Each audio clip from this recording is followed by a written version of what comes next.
Aujourd'hui, nous ne pouvons pas reprendre tous nos territoires. Nous sommes des gens sensés et nous ne pouvons pas perdre des millions de personnes pour un résultat qui risquerait de ne jamais être atteint.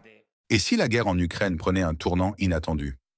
Volodymyr Zelensky, qui refusait jusqu'ici tout dialogue avec Poutine, serait maintenant prêt à négocier.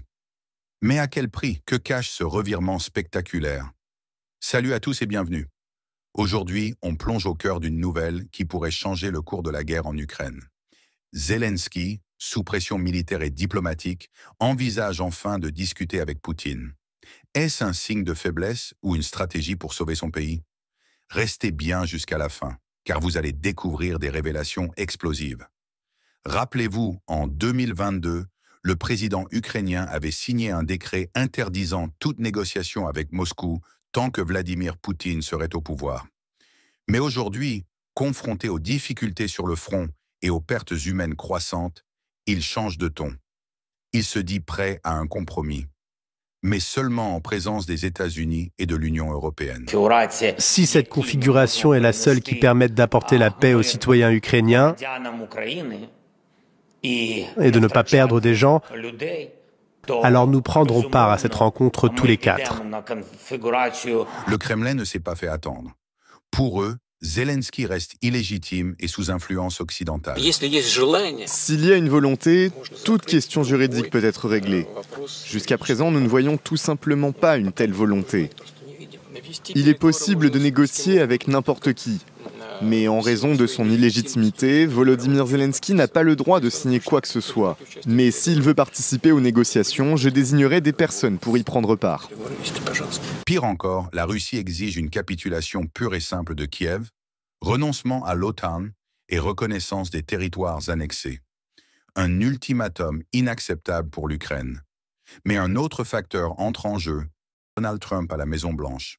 Le président américain critique la politique de Biden et pourrait forcer Zelensky à négocier, sous peine de perdre le soutien militaire des États-Unis. Considérez-vous l'Ukraine comme un membre à part entière de ce processus de paix? C'est une question intéressante. Je pense qu'ils doivent faire la paix.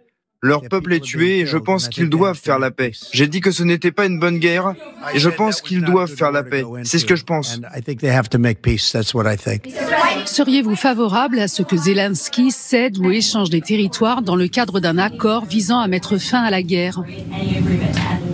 Eh bien, il va devoir faire ce qu'il a à faire.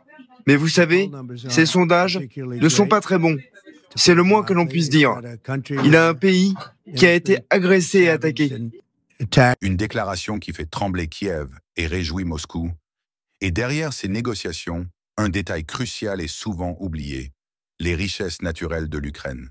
Les États-Unis veulent garantir leur accès aux minerais stratégiques du pays en échange de leur aide militaire.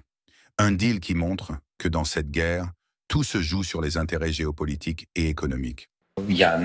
Je n'ai pas autorisé les ministres à signer l'accord car il n'est pas prêt. À mon avis, il ne nous protège pas. Il n'est pas prêt à nous protéger, à protéger nos intérêts. Pour moi, il est très important de parler des investissements en Ukraine et des investissements en particulier. Et cela doit être écrit correctement juridiquement et c'est un investissement. Alors, cette ouverture de Zelensky est-elle une vraie tentative de paix ou un dernier coup de bluff pour sauver l'Ukraine? La Russie acceptera-t-elle un compromis ou cherchera-t-elle à imposer ses conditions par la force? Une chose est sûre, les prochains mois seront décisifs. Dites-moi en commentaire ce que vous en pensez. Faut-il négocier avec Poutine ou est-ce une erreur stratégique?